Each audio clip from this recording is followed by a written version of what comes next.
Good afternoon, Steel City. Welcome to the Yinzer Report on IE Sports Radio, your direct feed for all that is sport. A 46th edition will be live from the Man Cave room today.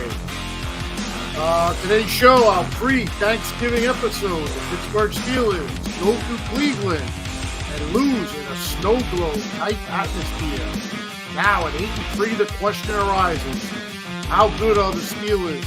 Will they make it through the rest of the schedule? The Bengals twice, the Browns again, a Dayton Philly, Christmas Day versus the world champion Chiefs, and the tell-all rematch versus Baltimore. Mike Tomlin and his new coaching staff have to be better than they were in the 8-win start, and Steeler Nation is on edge after the loss. This is the ups and downs of the NFL. Pittsburgh Hall of Fame nominees get closer to their respective jackets. Dave Parker is right there on the verge for the Baseball Hall of Fame. And the Yinzer Report's personal favorite Heinz Ward is now in the final 25 finalists with a gold jacket in Canton. The Pitt Panthers football team loses its fourth in a row. Penn State remains number 4 in the country, hanging on to their championship dreams with a stirring comeback win. And the West Virginia Mountaineers battle through a rough start. UCF and become bowl eligible. Pittsburgh Penguins, Sidney Crosby gets his 600 goal, a milestone goal. The player of the Penguins has left out captain Big King Goba by sitting alone in the locker room after this amazing achievement on a dark day's year for the Pittsburgh Penguins. I will finish up today's show with my top 5, giving thanks to Pittsburgh sports that I've been thankful for being a Pittsburgh sports fan. I know you guys know what definitely is Happy Thanksgiving is number 1, and Happy Thanksgiving to all. I will start the show right off with our tremendous sponsor, Planet Jerky, premium beef jerky, jerky that's on another planet. Steel the Deal Wax, Steel Wax Stand. You bring the steel, we'll bring the steel. The IE Sports Radio, your direct feed for all that is sports, and why we are on air, doing the Yinzer Report for you. Well, Steel City, please come join me on my 46th episode, 26 live on StreamYard, Thanksgiving week. This is the Yinzer Report on IE Sports Radio, your direct feed for all that is sport. Let's go!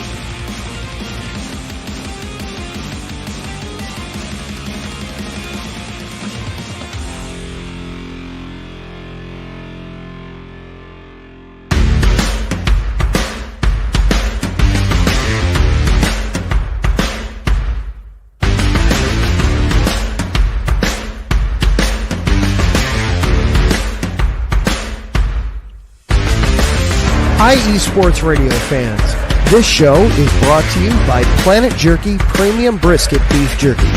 Planet Jerky is the official jerky of the 2022 California League champion Lake Elsinore Storm, single-A affiliate of the San Diego Padres. This all-brisket jerky has gluten-free options, contains no MSG, no sodium nitrate, is low in sugar, and high in protein. Go to their website at planetjerky.net and follow them on Instagram at Planet Jerky. Planet Jerky, the jerky that's on a whole other planet.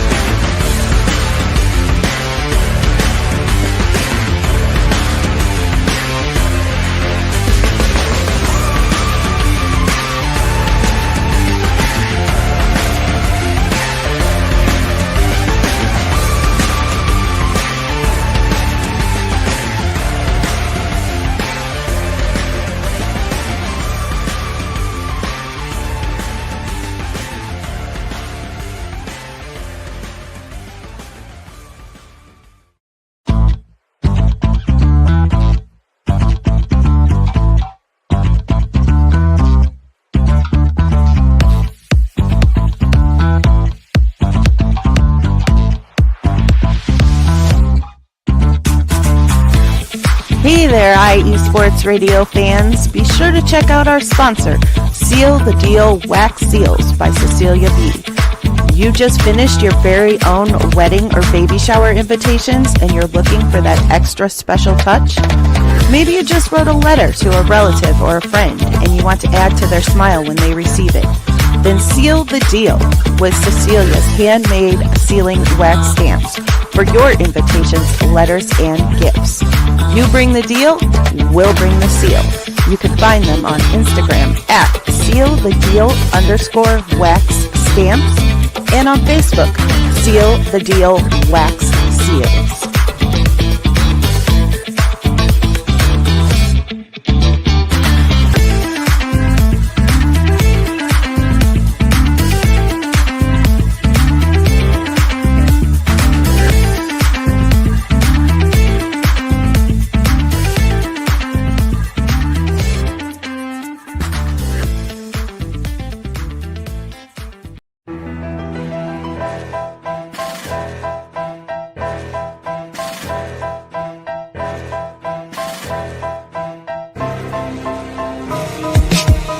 For the last 10 years, IE Sports Radio has been bringing you amazing content ranging from interviewing legendary athletes, coaches, and other authorized media personnel to building tailor-made shows dedicated to all major sports cities around the country. Make sure to follow us at IE Sports Radio on X, Instagram, Facebook, TikTok, and YouTube to keep up with the latest in sports and with all of our shows. Also, make sure to check out our daily updated website at iesportsradio.com.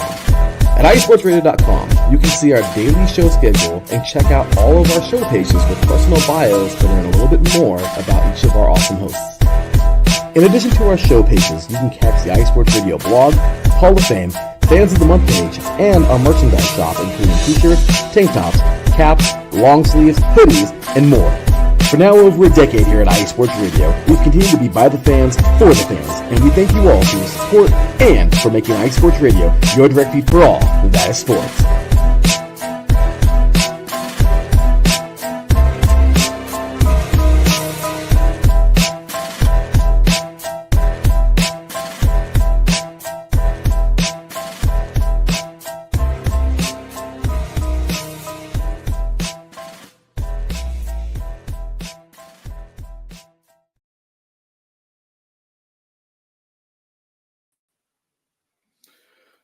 Well, good afternoon, everybody. Happy Thanksgiving to everybody out there. Welcome to the Yinzer Report on IE Sports Radio, your direct feed for all that is sports.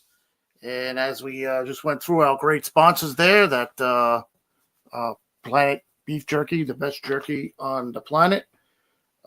Planet Beef Jerky is the official jerky of the 2022 California League champion Lake Elsinore Storm, single A affiliate of the San Diego Padres.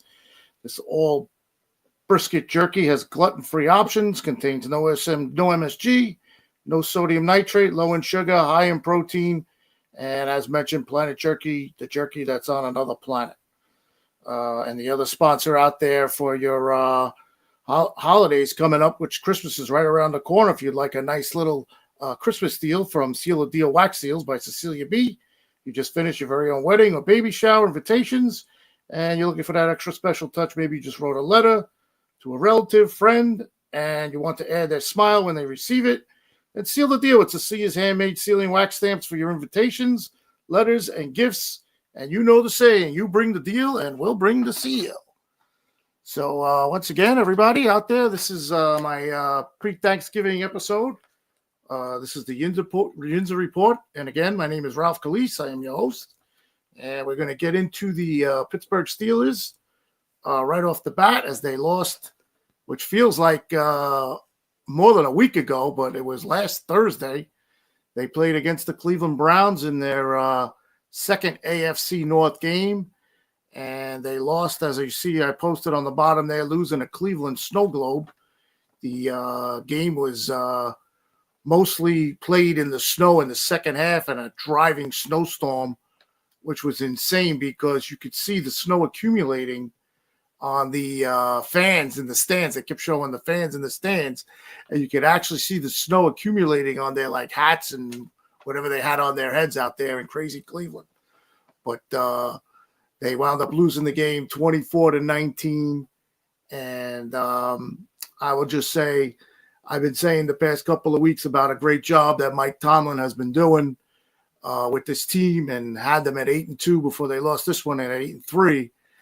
I truly believe Mike Tomlin outcoached himself in this game, and I have a variety of things here I wrote down while I was watching the game, And afterwards, that came up on why this happened. So before the game even started, there was 2 things that came out about the quarterback for the Cleveland Browns. That's Jameis Winston. It came out that he had never played in weather less than 50 degrees. So he never played a professional football game with the weather where it was less than 50 degrees. And here he is. He goes out there. He beats the Steelers, and he was playing in a snowstorm.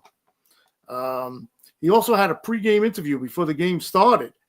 And they asked him what it would take to win this game versus the Steelers. And he was so humbled and precise. And he said at the end of the interview, God will lead the way. So he put all his eggs in God's baskets. And, hey, I guess it worked out. But getting back to Mike Tomlin, like I said, various number of plays in this game where I think he outcoached himself, especially in the first half. He forgot that he has a good defense, and he kept going for it on 4th downs. He went for a 58-yard field goal where you could see the wind was blowing, and that's exactly what happened. The ball blew to the right, and Chris Boswell's a very good kicker. We don't doubt him on many kicks, especially if at 50 yards he's really good. But this one had no chance, and there was no reason for him to even go for that field goal. So that was a mistake. He should have just punted the ball.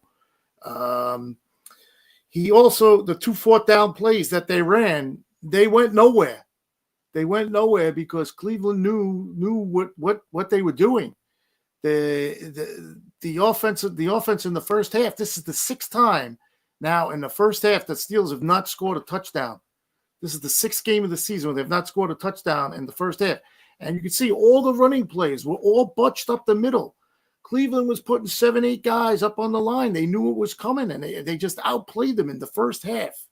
And then at the end, he had a chance to stop the clock, to use some timeouts, to maybe try and get the ball back to kick a field goal, and he botched that.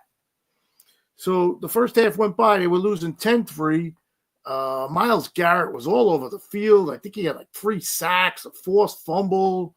And Cleveland was definitely on the uppity up there, and they were going for it. They had no problems in the first half, up 10-3. They were loving every minute of it, and that was before the snow came. It was just like flurries and rain hanging around, sleet, I guess. But once the second half came and the snow picked up, the Steelers, they went down 18-6, like they weren't even in the game. It was like, yeah, it's snowing. We don't even want to play this game. But they did wake up as the snow intensified. Like I said, you could see the snow on all the fans' hats and everything. And the snow was piling up on the field. They're using shovels. They're using snow blowers. The broadcast on Prime Video went to like some kind of digital yard marking system where you could see the yards on the field. It was just insane. It was like really old school football back in the day. And the second half came. They went down 18-6 up in the snowstorm, and they actually came back and took the lead at 19-18. The craziness of this game was the Steelers actually played better in the snow in the second half, and they ran what they wanted to run, and they played what they wanted to do, and they had a 19-18 lead. Craziness of the game. The Steeler D picked off Jameis Winston. For 4:48 left in the fourth quarter, figuring now that the Steelers are going to probably try to run the clock out, have them use their timeouts, and run the ball or whatever they were going to do in the snow like they were doing, and kill the clock. Like I said in the beginning, it was a snow globe at this point. Even the kicks, you couldn't see where the ball was going or anything. It was just a crazy game. They got the ball back with 4:48 left. First play was a 3-yard run. They brought Justin Fields in, 3-yard run. That's the other part where I'm saying Mike Tomlin is coaching himself. He's bringing Fields in to use him as the quarterback, and he's bringing him in at the wrong times, as you'll see now when I tell you. On a 3rd and 4, he left Fields in the game, and no time is going off the clock. He throws a bomb to George Pickens in the snow on a 3rd and 4. What are you doing? I mean, first of all, Fields is not your guy to throw a bomb Second of all, there ain't really any type of quarterback to throw a bomb in that weather, and you're throwing a bomb on 3rd and 4. You could have ran a running play and had the clock run. Even if you didn't get the first down, you still would have took more time off the clock. So now the clock stops, and you got a punt coming up. And in my opinion, this was the play of the game. We got a 15-yard punt off the foot of the kicker, Carlos Williamson. So they were on their 30-yard line, it's like 28-yard line or whatever it was, their own 28-yard line. Cleveland gets the ball at the 40-yard line. It turned out to be a 15-yard punt. I mean, I know the conditions are bad. It's snowing and all that, but a 15-yard punt, he actually shanked it. It was terrible. So now they got the ball at the 40-yard line. The punt went in. And now Mike Tomlin really just blew it here. This was where he blew the game. He just botched the game on that drive. He accepted a penalty and gave the Browns another chance. What happened was he accepted a 5-yard penalty to it was 3rd down. It was a 5-yard penalty on the Browns. I think it would have been 4th and 2. And he wanted to push them back more in case they wanted to kick a field goal, but it was only 5 yards. So it left them at 3rd and 7, and he called a timeout right after he took the penalty because they weren't set right, and it was 4th and 7, and the Browns got the first down. So you took the penalty, you gave them another down, you gave them the 3rd and 7, which they made it a 4th and 2, and then the 4th and 2, you called timeout, and the Browns wound up getting the first down. So you wasted a timeout, you wasted time, and you gave the Browns another chance to get the first down. I honestly don't think the Browns were going to kick the field goal. They were going to go for it anyway, but I just didn't like the play calling there with Mike Tomlin with the defense there. Nothing worked. The defense in this game in the second half when the snow started coming down, they just couldn't get the stop that they needed to get. And to even further that even more, the Browns were 1 for 10 on 3rd downs, but they were 4 for 4 on 4th downs. So you stop them on 3rd, but you can't get the stop on 4th downs. The Browns had 8 penalties, 3 turnovers, and like I said, they went 1 for 10 on 3rd downs. It was a complete team loss. All the coaching, the early effort in the first half was disgusting. The Browns were ready. Tomlin's team wasn't in it in the first half. The offense started slow as usual. Like I said, this is the 6th time they've had no touchdowns in the first half. Again, it's a short week, so they have all this time to practice for the upcoming game versus Cincinnati. But in short weeks, Tomlin has never won, especially after he just beat the Ravens. A typical team coach game by Mike Tomlin, playing down to his competition. The Steelers' losses this year are to the Colts, the Cowboys, and now the Browns.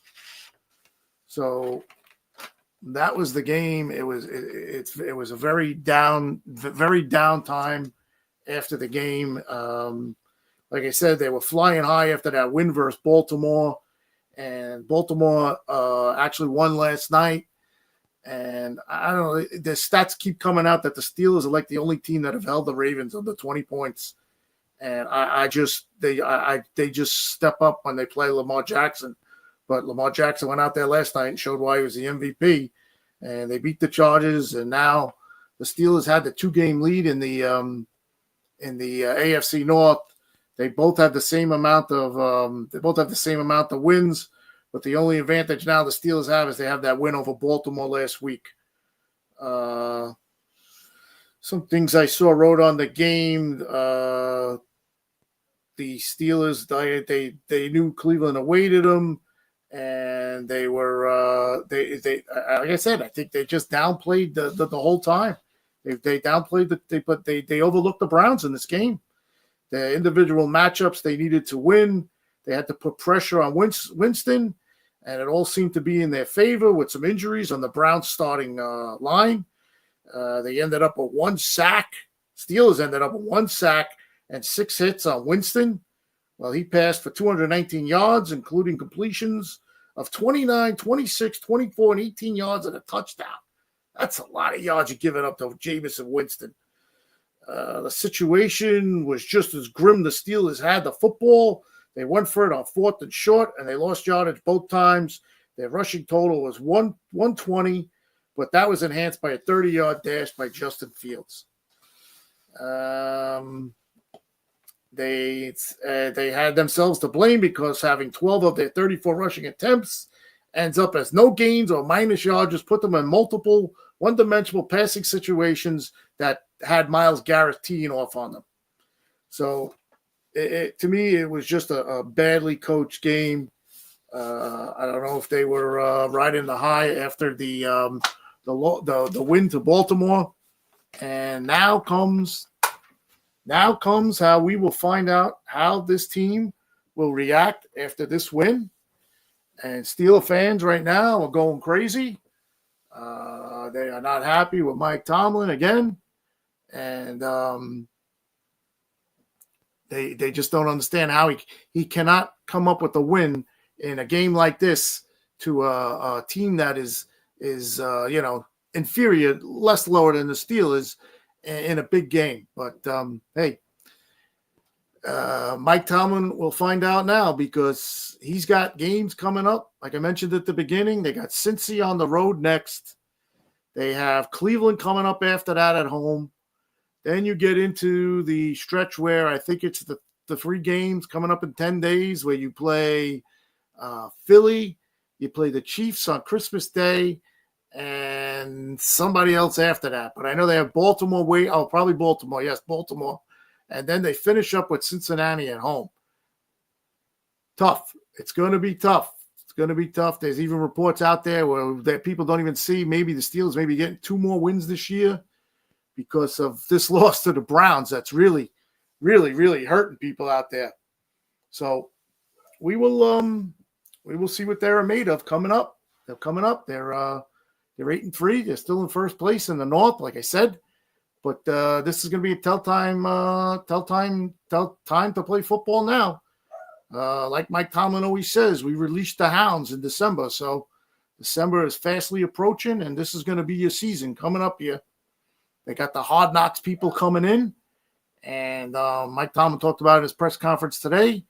He said that we will go about our business and let them do what they have to do, just like we have to prepare ourselves to win games for what's upcoming for us in the near future. So, Mike Tomlin, good luck. I hope you come out there with a plan for Sunday because it's going to be a tough game, and it's in Cincinnati. So that's what happened with the Steelers. I just want to get into. I mentioned a couple of shows ago about Hall of Fame nominees for some Pittsburgh players coming up, and one was Dave Parker, which I've been on all year. I've been trying to get this guy into the Hall of Fame, and Hines Ward, of course, of the NFL, of the Pittsburgh Steelers in the NFL. They both made the next round for their nominees to make the Hall of Fame. So Dave Parker, we'll find out on December 8th if he gets the nod. This will be the last time that we will find out to see if he's in or out. Come on, MLB, do the right thing. Get the Cobra in the Hall of Fame. He needs to be there. He gets his nod. Hopefully he gets his nod in the Baseball Hall of Fame, and his spot in Cooperstown awaits. That's what I think is going to happen. And, of course, personal favorite of mine, Hines Ward. He's a semifinalist for the 9th consecutive year, and hopefully he can make the Hall of Fame for 2025. Here is the list of 25 guys that are been nominated for that list. Eric Aaron, Jared Allen, Willie Anderson, Aquan Bolden, Jahari Evans, Antonio Gates, James Harrison, also of the Steelers, is on that list. Rodney Harrison, Torrey Holt, Luke Kuechly, Eli Manning, Robert Mathis, Steve Smith Sr., Terrell Suggs, Fred Taylor, Earl Thomas, Adam Vittinari, Ricky Waters, Reggie Wayne, Richmond Webb, Vince Wilfolk, Steve Winooski, Darren Woodson, and Marshall Leander. And just a couple of things on Hines Ward on his resume for the Hall of Fame. His playoff numbers, he had 88 catches for 1,181 yards and 10 touchdowns. That was just in the playoffs. Hines Ward has the numbers for the hardware. He has the 2 Super Bowl trophies. He's a Super Bowl MVP. He was a massive big game player. He was a fierce blocker, as we all know.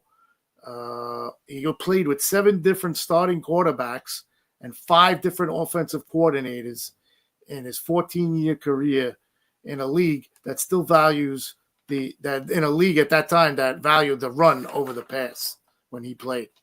So good luck to those 2 guys. Their times are both coming up, I believe, and hopefully they both make the Hall of Fame. And we'll see what happens with that. And I want to welcome everybody in the chat. Let's hit the chat before we take a break and get to our next segment. And here we go. Danny Mann is in the chat. He says, Yinzer report. Yes, sir. We're on the air, Danny. And there he is, Larry B. Let's go. Mr. Larry B., how are you, sir? Happy Thanksgiving to you and your family. Larry B. also says that was a brutal loss because of how many times the Steelers had it wrapped up. I can't agree with you more, Larry. I really thought they were going to pull it out when it was 1918. They were doing snow angels in the end zone in Cleveland. They were throwing snowballs at each other. But it was true definition of a trap game. And that's what I forgot to mention at the beginning. But that's what all the Steeler fans are crying about, that it was a trap game, and it sure was. Thanks for the comment, Danny. And there is Danny's dad, my buddy Ray Mann. Have a great show, Ralph. Thank you, Ray. Thanks for joining in. And yes, he says, go Steelers. Yeah, it's go time for the Steelers now. We'll see what happens. All right, so when I get back, I'll get into the college situation, and we'll go over the 3 games that Pitt, Penn State, and West Virginia, and we'll do the Sidney Crosby 600 milestone goal, and wait till you hear what happened after that. All right, so this is the Yinzer report on IE Sports Radio, your direct feed for all that is sports.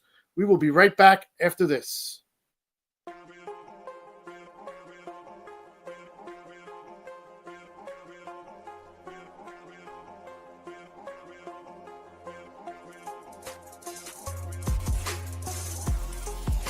Hello, ladies and sinners. Hello, sports fans around the world. Hello, IE Sports family. This is Cale Henderson, the host of IE Vegas, the Sin City Sports Show, presented by IE Sports Radio. If you folks are interested in sports in the Vegas area, if you're wanting to have a blast for 1 hour, every Tuesday night from 7 p.m. Pacific Standard Time to 8 p.m. Pacific Standard Time, this is a show built for the Vegas sports fans, where we feature the Las Vegas Raiders, the Las Vegas Golden Knights, the Las Vegas Aces, and the University of Las Vegas, Nevada Rebels. Hopefully, fingers crossed, MLB team coming soon. Either way, if you folks are looking to have a blast for 1 hour each and every week, tune in Tuesday, 7 p.m. Pacific Standard Time to 8 p.m. Pacific Standard Time. If you folks are interested in Vegas sports news, go to our Twitter at SinCities_IESR, and you can speak with me, the host, Cale Henderson, at Cale_Henderson on Twitter at any time. Be happy to reply. Always want to reach out to our fans. Again, the Sin City Sports Show, presented by IE Sports Radio, your direct feed for all that is sports.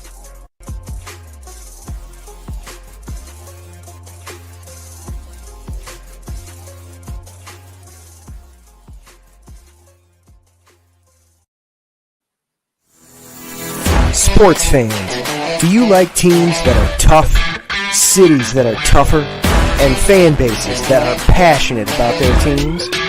How about teams that are historic and stadiums that are iconic? Then you belong in Chicago, and you need to check out Chi-Town Weekly. Join me, Adam Kernan, every week as we keep up with all things Chicago sports. Bears, Bulls, Blackhawks, Cubs, White Sox, We'll cover them all, plus more. The Windy City is always buzzing, and we'll keep you up on all the big games and major stories. So tune in to Chi-Town Weekly every week right here on IE Sports Radio, your direct feed for all that is sports.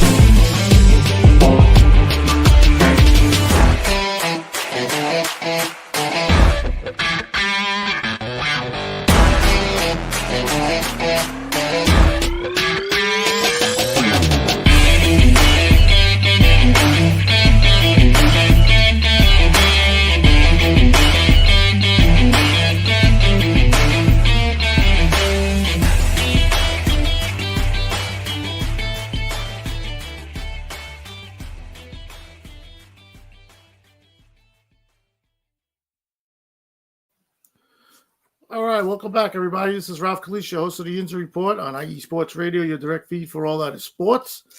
Let's go over the college football that this past weekend. We'll start off with the Pitt Panthers. They are now 7-4, 3-4 in the ACC.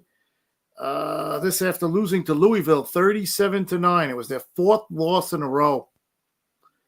Man, they go from having a great season to down the tubes. They had 3 interceptions. They gave up scores on 4 of their first 6 possessions. They trailed 27-0 at halftime. All 3 quarterbacks played in the game. Eli Holstein, Nate Yarnell, and the quarterback named Lynch each threw interceptions.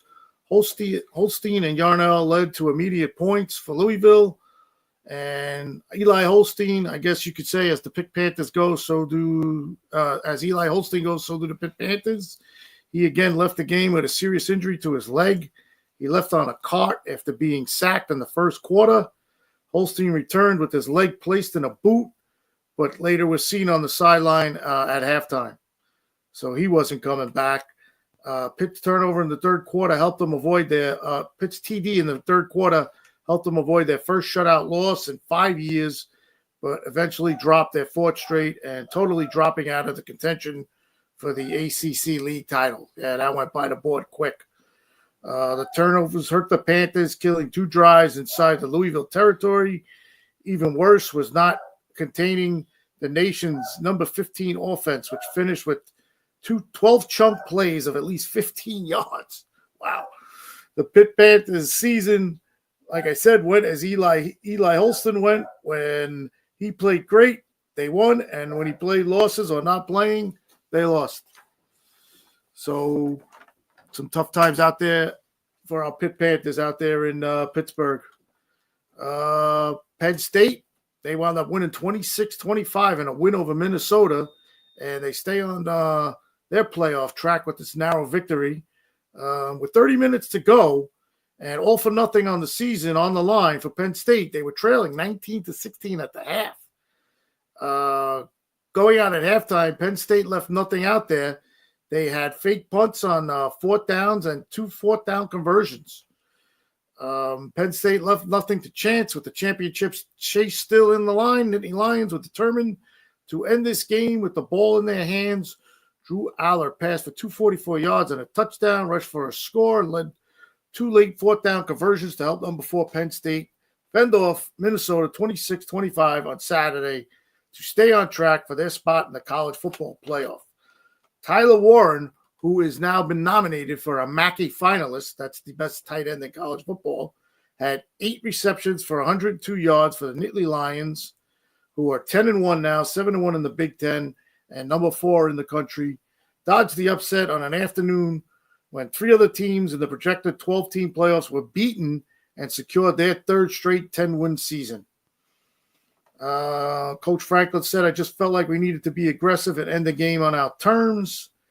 Penn State trailed 10-0 and didn't score until Aller uncovered Amari Aarons for a 45-yard touchdown pass with 10:48 left in the second quarter.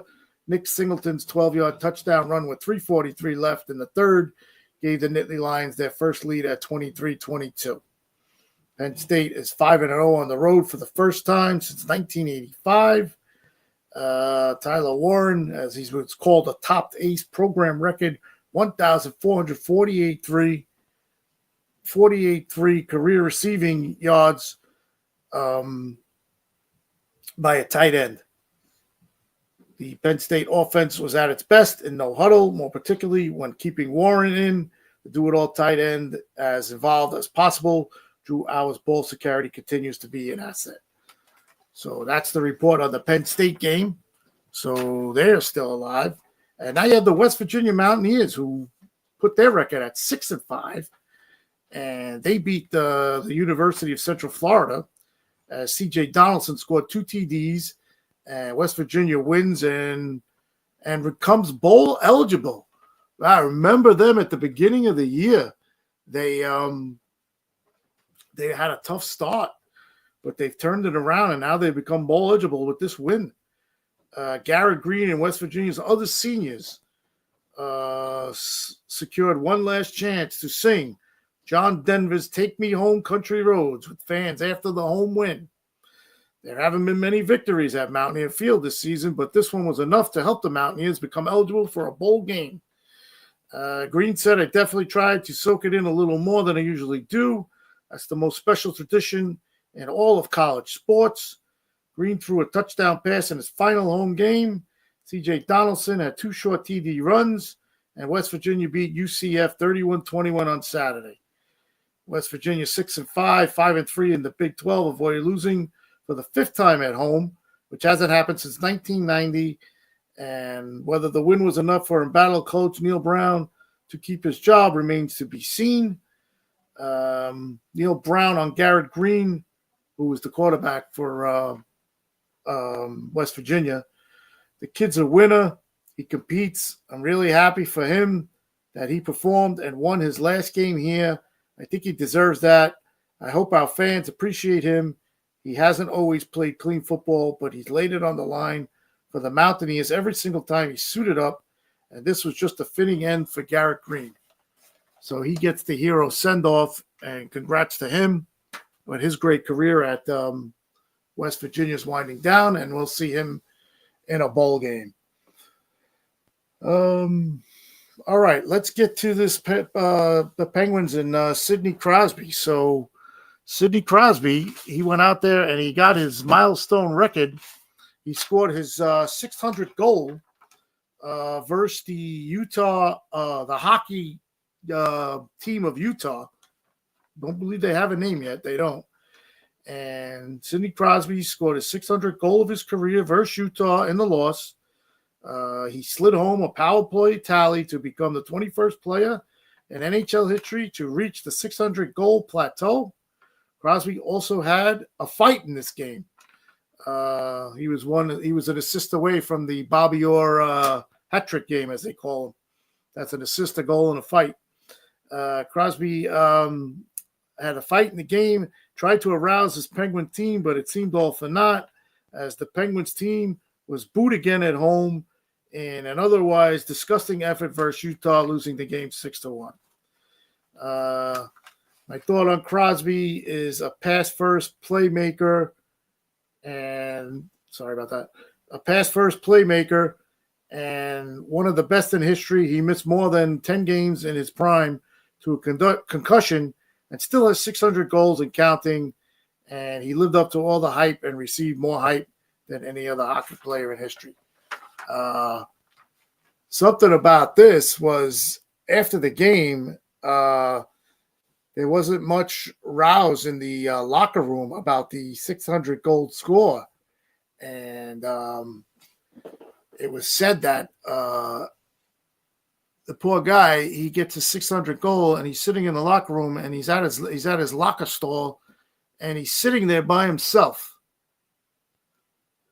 Eesh. I don't know what that is to say about the Pittsburgh Penguins franchise there. This guy's giving you hearts, his guts, his everything. He's your captain, and you leave him alone. You leave him alone, sitting in front of his after he comes off a milestone like this. I mean, I guess he spoke to the reporters or whoever he had to speak to afterwards. And you know, you got to be a team player. You got to support the guy. He's got a milestone that not many people have, and they just left him sitting there alone. And I don't know. Like I said at the beginning, the dark days coming for the Penguins in hockey. The team is not good. He the team has not been good. They got goalie problems, and the GM Kyle Dubas, I don't know if he has a clue out there. I really don't know. Back to the chat. The chat is back up. Marcus Los Great, salute, sir. Happy Thanksgiving to you. Larry B is back. Country Roads, yes, the Country Roads song. Take me home. Larry, should have you come on with your guitar and give us a little solo with that. Larry B, his last comment was, seriously, no one celebrated in the locker room. The reports came out, and it was written in the Pittsburgh area that he was in front of his locker stall, sitting there by himself. I don't know. I don't understand it. But he's coming up in my top 5 giving thanks for Pittsburgh sports. So we'll get into that. All right, yeah. So we'll get into that. I'm going to take a quick break, and when I come back, we'll get into that. I'm going to come back. I'm going to give you my I call them my top 5 giving thanks in Pittsburgh sports that I've been aware of as I've now do the Yinzer report on IE Sports Radio. I'll have a little fun here before Thanksgiving with that, and I'll give them to you as soon as I come back. This is Ralph Calise, host of the Yinzer report on IE Sports Radio, your direct feed for all that is sports. We will be right back after this. The roar of the crowd, the drama and pageantry, the adrenaline rush and decadence of the world of professional wrestling. Join yours truly, the SoCal Saint, for the best pro wrestling podcast going today, the IE Wrestling Show, exclusively on IE Sports Radio, your direct feed for all that is sports. Join us every Wednesday from 12 p.m. Central Standard Time, 10 a.m. Pacific Standard Time, 1 p.m. Eastern Standard Time. Once again, every Wednesday, the IE Wrestling Show. It's just too woo!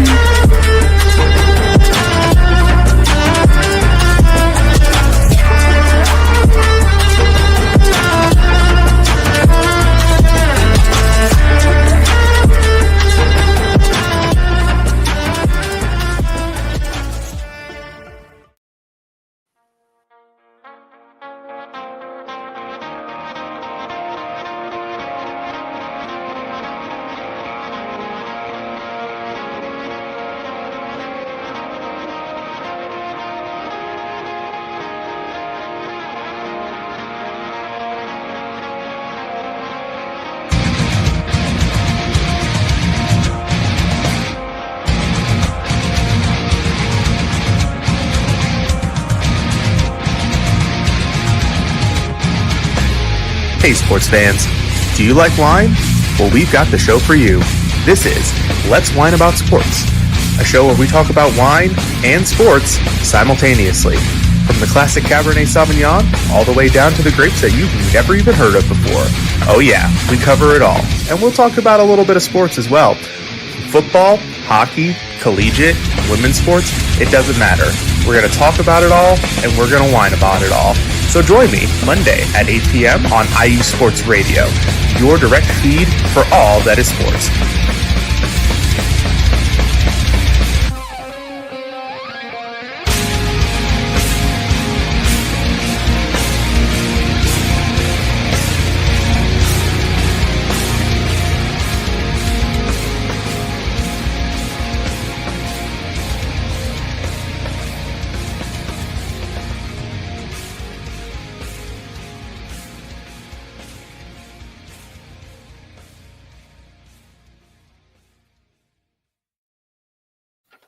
All right, welcome back.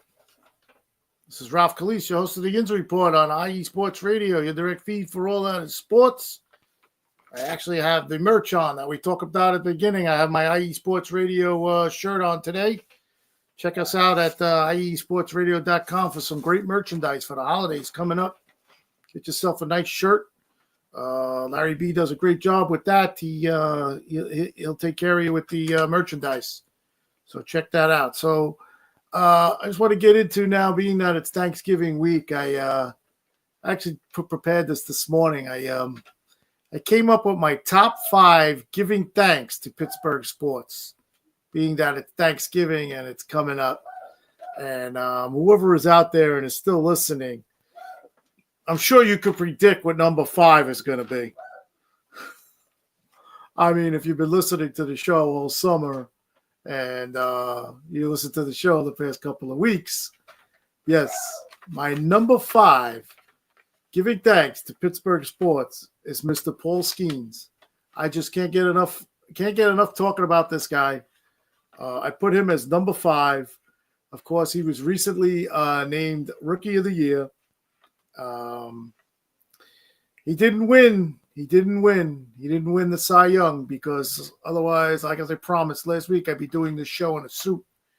And that was all because of the bet that I had on Mr. Paul Skeens out there. And it didn't happen. But yes, Paul Skeens is my number 5, giving thanks to Pittsburgh sports. Like I said, I called him the rookie phenom, must appointment watch TV. He was the NL Rookie of the Year. Congratulations again to him on that. And I also, it was also written that I think he was one of the first players ever to have votes for Rookie of the Year, Cy Young, and MVP. That's pretty good for a rookie who didn't even play a full season. Remember, he came up in May. So Paul Skeens is number 5, giving thanks to Pittsburgh sports. Thank you, Paul Skeens. Happy Thanksgiving. Okay, number 4 in this giving thanks to Pittsburgh sports is the Pittsburgh Steelers, Mount Rushmore of coaches. In my time of being a Steeler fan, which has been over 50 years, I've only seen 3 coaches coach this team. And I call them the Mount Rushmore of coaches. All Super Bowl winners. That's Chuck Noll, Bill Cowher, and of course now Mike Tomlin, as we spoke about at the beginning. They are the Mount Rushmore, as I call them, of Pittsburgh Steelers coaching. And the way the NFL is going today, with coaches getting fired mid-season and all that's going on, I've never had to deal with any of that in God only knows in the past 50 years I've been rooting for the Steelers. And like I said, I call them the Mount Rushmore of 3 coaches, Chuck Noll, Bill Cowher, and Mike Tomlin. And if you don't know by listening to prior shows, my favorite, believe it or not, out of the 3 of them is Bill Cowher. So that was number 4. Number 3, okay, let's get back now to Sidney Crosby. I hope he's not sitting alone in the locker room for Thanksgiving. Come on, Pittsburgh. What are you doing to the poor guy? But anyway, my number 3, thanks to Pittsburgh, giving thanks to Pittsburgh sports.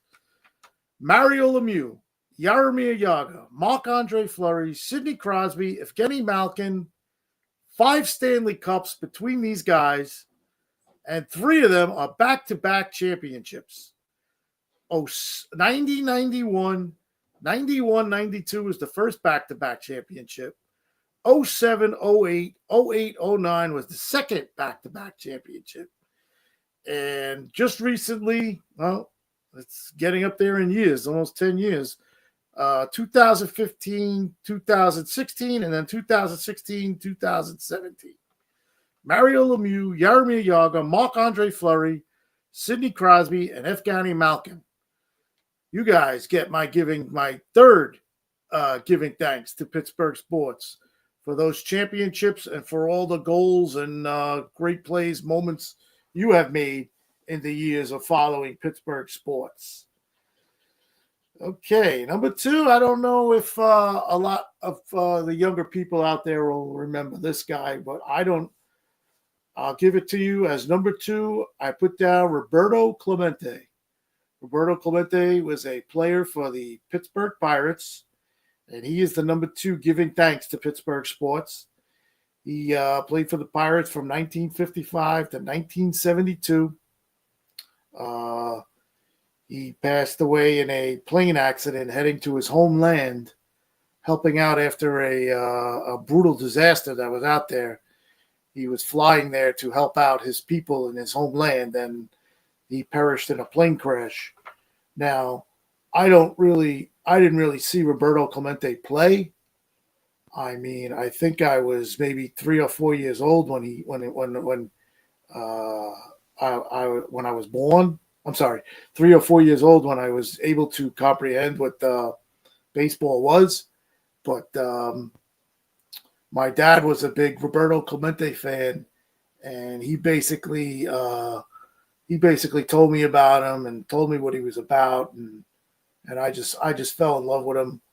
And all the years that I've rooted for Roberto Clemente, after he passed away, I went and bought books. I want to try to go back as far as I could to see what I can get on him, and it's just sad. He was a great player at Pittsburgh, as everybody knows. He has the statue out in front of PNC Park, and like I always tell you guys out there at Pittsburgh, being that I'm not a Pittsburgh person that lives there, anytime you go to that game and you see the Roberto Clemente statue, give him a tap for Ralph Calise on the Yinzer report, because I don't know. This guy definitely would have been, of course, he's favorite player in my mind, but I would have loved to watch him, see him play. He had 3,000 hits, 240 home runs, 1,305 RBIs, 15-time All-Star, 2-time World Series champ, 12-time Gold Glove, 4-time NL batting champ, MLB Hall of Fame, number 21 retired, and he made the Hall of Fame in 1973. So, yeah, he could have easily been number one, but I'm sure if you guys out there know, you're probably saying, who's number one? And here it is, my number one top 5 giving thanks to Pittsburgh sports is the drafting in 2004. The Pittsburgh Steelers drafting my man, my favorite Steeler, Mr. Ben Roethlisberger.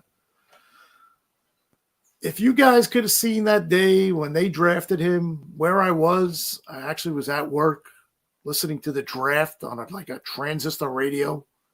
I was sitting in a utility vehicle where I worked, and if I could get my friend that I worked with at that time to come on and just explain to you guys what I did I actually jumped out of the truck and was running around a park in Queens, New York, that they drafted him. People were actually clapping when I was running around the park. Just insane. And that was the start of it. As you can see in the background, that's all Ben. Most of that is all Ben, as you can see on the walls there. Ben Roethlisberger is my favorite Pittsburgh Steelers, you guys know. So he is my top 5 person giving thanks to Pittsburgh sports.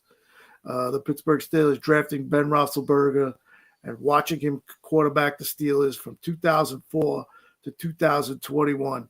17 years of Ben Roethlisberger winning 2 Super Bowls, a 6-time Pro Bowl, 2004 NFL Rookie of the Year, watching him throw for 64,088 passing yards and throwing for 418 touchdowns. I have no words to describe what Ben Roethlisberger means to me as a Pittsburgh Steelers fan, and as you can see, it's all there for you in the background. It's all there for you in the background, and yeah. And as you know, when my son was on the show, my son Anthony, and I asked him to give his top 3. When the first time he was ever on the show, I asked him to give his top 3 favorite Steelers. And he mentioned that Ben Roethlisberger was up there at number 1.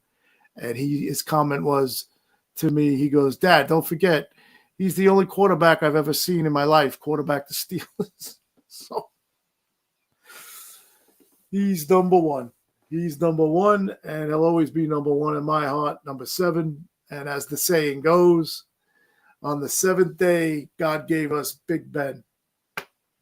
There's a sign that they used to post in Pittsburgh at Heinz Field when he used to play, and they used to show that sign, and it used to be God's thumb touching out to Ben's hands. And I can't say enough about Ben Roethlisberger. Larry's back in the chat, and he puts Ben was the man. Hey, Larry, I'm sure you have your favorite football players out there. I know you're a Raider fan. I'm sure you, one of those guys back in the day, are one of your favorite players. But this guy, as you could see in the background, he meant the world to me as a Pittsburgh Steelers fan. Just meant the world to me. All right, guys. Well, that's it for today. This has been the Yinzer Report.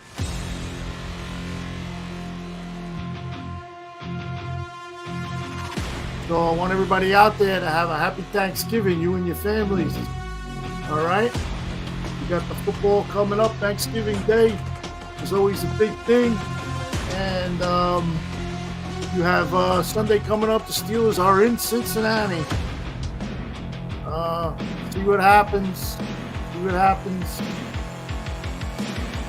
Steelers fans are on edge. So, thanks again for tuning in, guys. Thank you, Pittsburgh.